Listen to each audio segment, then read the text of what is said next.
പ്രിയപ്പെട്ട കൂട്ടുകാർക്കും miss ചാൻഡീസ് food നോട്ട്സിൻ്റെ പുതിയൊരു എപ്പിസോഡിലേക്ക് വളരെ സ്നേഹത്തോടെ സ്വാഗതം. ഇന്ന് ഞാനൊരു super soft and moist chocolate കേക്കാണ് ചെയ്യുന്നത്. Chocolate frost cake. ഇത് വളരെ സിമ്പിളായിട്ട് ചെയ്യാവുന്ന റെസിപ്പിയാണ്. അപ്പം ഇതിനകത്ത് ഞാൻ 1.25 കപ്പ് പൊടിയെടുത്തു. അതിൽ 2 കപ്പ് ഗ്രാനുലേറ്റഡ് ഷുഗറാണ്. വൈറ്റ് ഗ്രാനുലേറ്റഡ് ഷുഗർ എടുത്താൽ മതി. പിന്നെ ഇത് 3/4 കപ്പ് അൺസ്വീറ്റൻഡ് ചോക്ലേറ്റാണ്.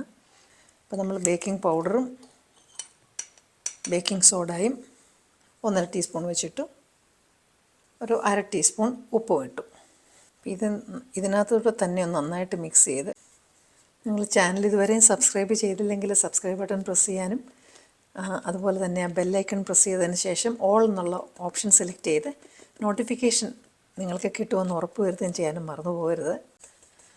നമ്മളത് ഇടഞ്ഞിട്ടു. ഇനി നമുക്ക് ഇതൊന്ന് നന്നായിട്ട് മിക്സ് ചെയ്ത് ഇവിടെ വയ്ക്കാം. അപ്പോൾ ഇതാണ് നമ്മുടെ പൊടി. ഇതിൻ്റെ ഇൻഗ്രീഡിയൻസ് എല്ലാം ലിസ്റ്റിൽ ഞാൻ ഡിസ്ക്രിപ്ഷൻ ബോക്സിനകത്തും വീഡിയോയുടെ ഒടുവിലും ഞാൻ ഒരു സ്ലൈഡായിട്ട് തന്നേക്കാം. അപ്പോൾ നിങ്ങൾക്ക് എളുപ്പമുണ്ടല്ലോ. അപ്പോൾ ഇപ്പോൾ നിങ്ങൾക്ക് ജസ്റ്റ് റിലാക്സ് ആയിട്ട് വീഡിയോ കാണുക. ഇനി നമുക്ക് വേറൊരു പാത്രത്തിലോട്ട് 2 മുട്ട, അതുപോലെ കേക്ക് ചെയ്യുമ്പം ഒരു കാര്യം പ്രത്യേകം ശ്രദ്ധിക്കാൻ മറന്നു പോകരുത്. എല്ലാ സാധനവും ഒന്നും ഫ്രിഡ്ജിൽ നിന്ന് എടുത്ത്, ഇത് ചോക്ലേറ്റ് ആകട്ടെ, മുട്ടയിലെ അഴുക്കല്ലേ, ഞാനിപ്പോൾ കഴുകിയതാണ്. ചോക്ലേറ്റ് പൗഡറിൻ്റെ കാണുമ്പോൾ വിചാരിക്കും അയ്യോ കഴുകാതാണോ ചെയ്യുന്നതെന്ന് വിചാരിക്കരുത്. ഇൻഗ്രീഡിയൻസ് എല്ലാം നോർമൽ ടെമ്പറേച്ചറിലായിരിക്കണം, അതല്ലെങ്കിൽ നമ്മുടെ കേക്ക് സോഫ്റ്റായിട്ട് പൊങ്ങത്തില്ല. മുട്ട എപ്പോഴെടുത്താലും അത് വാഷ് ചെയ്തിട്ട് എടുക്കാവൂ. ഇനി ഈ മുട്ട ഇതൊന്ന് നന്നായിട്ടൊന്ന് ബീറ്റ് ചെയ്യാം നമുക്ക്. പിന്നെ ഇത് വോം വാട്ടറാണ്.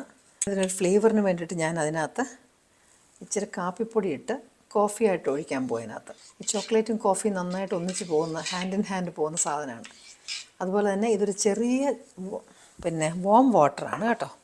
അപ്പം നിങ്ങൾക്ക് കോഫിയുടെ ഫ്ലേവർ ഇഷ്ടമില്ല എന്നുണ്ടെങ്കിൽ വെറുതെ ചൂടുവെള്ളം ഒഴിച്ച്, ചൂടുവെള്ളം എന്ന് പറഞ്ഞാൽ വോം വാട്ടർ, തിളച്ചതല്ല. അപ്പം അതിനകത്തേക്ക് നമുക്ക് ഒഴിക്കാം. പിന്നെ നമുക്കിതിനകത്തേക്ക് ഒഴിക്കാനുള്ളത് പാലാണ്. അതും 1 കപ്പ്. നന്നായിട്ട് മിക്സ് ചെയ്ത് കോഫിയുടെ മണം വരുമ്പം എനിക്ക് ഭയങ്കര ഇഷ്ടമാണ് കേക്കിനകത്ത് കോഫിയുടെയും കൂടെ ഒരു സ്മെല്ല്. 1/2 കപ്പ് സൺഫ്ലവർ ഓയിലോ കനോള ഓയിലോ ഒഴിക്കാം. നിങ്ങൾക്ക് വേണമെങ്കിൽ ബട്ടറും ഇടാം. ബട്ടർ ഇട്ട് കഴിഞ്ഞാൽ നമ്മൾ ഫ്രിഡ്ജിനകത്ത് വെച്ച് കഴിയുമ്പോൾ ഹാർഡാകും. പക്ഷേ പിന്നെ ഓയിൽ ഒഴിച്ചാൽ ചെയ്യുന്നതെങ്കിൽ ഫ്രിഡ്ജ് വെച്ചാലും അങ്ങനെ അത് മോയിസ്റ്റായിട്ട് തന്നെ ഇരിക്കും. 1.5 ടീസ്പൂൺ വാനില എസൻസും കൂടെ ഒഴിക്കണം. എന്നിട്ട് ഇത് നന്നായിട്ട് മിക്സ് ചെയ്താൽ നമുക്കതിനെയും ഈ ഫ്ലവറിനകത്തോട്ട് ഒഴിക്കാം. നന്നായിട്ടൊന്ന് മിക്സ് ചെയ്യാം. ഇത് കുറച്ച് വാട്ടറി ആയിട്ട് നിങ്ങൾക്ക് തോന്നും, അതൊന്നും കുഴപ്പമില്ല കേട്ടോ, ഒന്നും പേടിക്കണ്ട. അപ്പോൾ ഇത് നമുക്ക് മൈക്രോവേവിനകത്ത് ചെയ്യാം, ഇനി അതിൽ കുക്കിംഗ് റേഞ്ചിനകത്ത് ചെയ്യാം, ഇനി അതല്ലെങ്കിൽ നമ്മുടെ സ്റ്റൗ ടോപ്പിലും ചെയ്യാം. അപ്പോൾ സ്റ്റൗ ടോപ്പിൽ ചെയ്യാനാണെങ്കിൽ നമുക്ക് വലിയ വിസ്താരമുള്ളൊരു അലുമിനിയം പാത്രമോ അല്ലെങ്കിൽ സ്റ്റീൽ പാത്രമോ വേണം.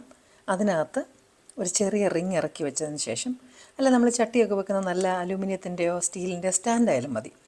ആദ്യം നമ്മുടെ പാത്രം നന്നായിട്ട് അടച്ചു വെച്ച് ചൂടാക്കിയിട്ട് ഈ കേക്ക് ഒഴിച്ച് വെക്കുന്ന പാത്രം അതിനകത്ത് ഇറക്കി വെച്ചാൽ മതി. ഞാനിങ്ങനെ ഒരു സൈഡിലോട്ട് തന്നെ ഒന്ന് ഇളക്കുന്ന, അതിനകത്ത് നന്നായിട്ട് എയർ കയറാനായിട്ടാണ്.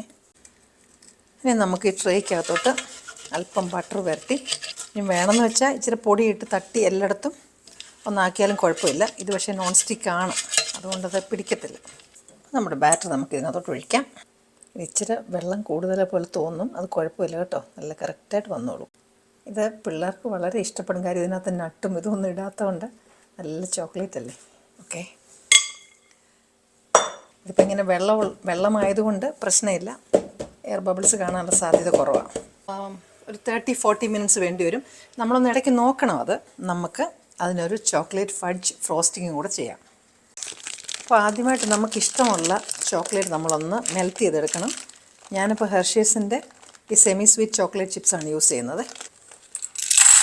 അപ്പം ഞാനത് ഇച്ചിരി ചൂട് വെള്ളത്തിനകത്തോട്ട് വെച്ച് കൊടുക്കുവാണ്. നമ്മുടെ ചോക്ലേറ്റ് ശരിയാകുമ്പോഴത്തേന് ഈ ബട്ടർ ഒന്ന് ബീറ്റ് ചെയ്ത് സോഫ്റ്റാക്കാം. പിന്നെ അത് തണുക്കണം, നന്നായിട്ട് തണുക്കണം. അല്ലെങ്കിൽ ചൂടോടെ നമ്മൾ ബട്ടറിനകത്തിട്ട് പോയാൽ ബട്ടർ അങ്ങ് ഉരുകിപ്പോവും. ഇതിലേക്ക് ഫ്രോസ്റ്റ് ഷുഗർ കൂടി ഇട്ട് ഞാൻ ചെയ്യുവാണ്. ഞാൻ ഡാർക്കായിട്ടുള്ള റോ ഷുഗറാണ് യൂസ് ചെയ്യുന്നത് കേട്ടോ, അതുകൊണ്ടായി കളറ്. ഈ ഫ്രോസ്റ്റ് ഷുഗർ എപ്പോഴും ഇച്ചിരി കട്ടിയായിട്ടായിരിക്കും ഇരിക്കുന്നത്, അതുകൊണ്ട് ഒന്നിൽ അത് നന്നായിട്ട് പൊടിച്ചിട്ട് ഇടുക, അതല്ലെങ്കിൽ നന്നായിട്ട് ബട്ടറുമായിട്ട് മിക്സ് ചെയ്യുക. 1 ടീസ്പൂണ് വാനില എക്സ്ട്രാക്റ്റ് ഒഴിച്ചു.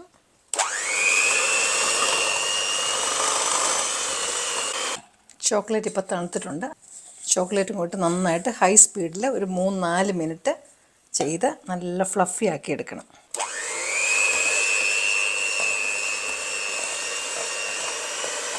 അപ്പോൾ നമ്മുടെ കേക്ക് ഇപ്പോൾ നല്ല റെഡിയായിട്ട് വന്നിട്ടുണ്ട്. അപ്പോൾ ഇതൊന്ന് തണുക്കാനായിട്ട് ഞാനിവിടെ റാക്കിലിരിക്കട്ടെ. അപ്പോൾ ഇത് വെന്തോന്ന് അറിയാനായിട്ടൊന്ന് കുത്തി നോക്കിയാൽ മതി. അത് ക്ലിയർ ആയിട്ട് വന്നു കഴിഞ്ഞാൽ അതിപ്പോൾ വെന്തിട്ടുണ്ട്. കേക്ക് നല്ല കറക്റ്റായിട്ട് വന്നിട്ടുണ്ട്. അപ്പോൾ ഇനി നമ്മൾ ചെയ്ത് വെച്ചിരിക്കുന്ന ചോക്ലേറ്റ് ഫഡ്ജ് ഫ്രോസ്റ്റിംഗ് നമുക്ക് ചെയ്യാം. അതുകൊണ്ട് നല്ല മോയിസ്റ്റാണ് കേക്ക്. ഇതും കൂടെ ടോപ്പിലിട്ടങ്ങ് കഴിച്ചാൽ മതി. ഞാനിതിപ്പോൾ എല്ലായിടത്തും ഒന്ന് ടോപ്പൊന്ന് സ്പ്രെഡ് ചെയ്ത് വെക്കുന്നതേ ഉള്ളൂ. അപ്പം നമുക്കിനി ഒന്ന് കട്ട് ചെയ്ത് നോക്കാം.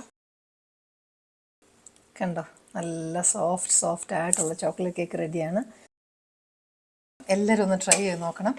ഇനിയും നിങ്ങൾക്ക് ഇഷ്ടപ്പെടുന്ന മറ്റ് നല്ലൊരു റെസിപ്പിയുമായിട്ട് വീണ്ടും ഞാനെത്തും. Till then I'm signing off and you stay safe.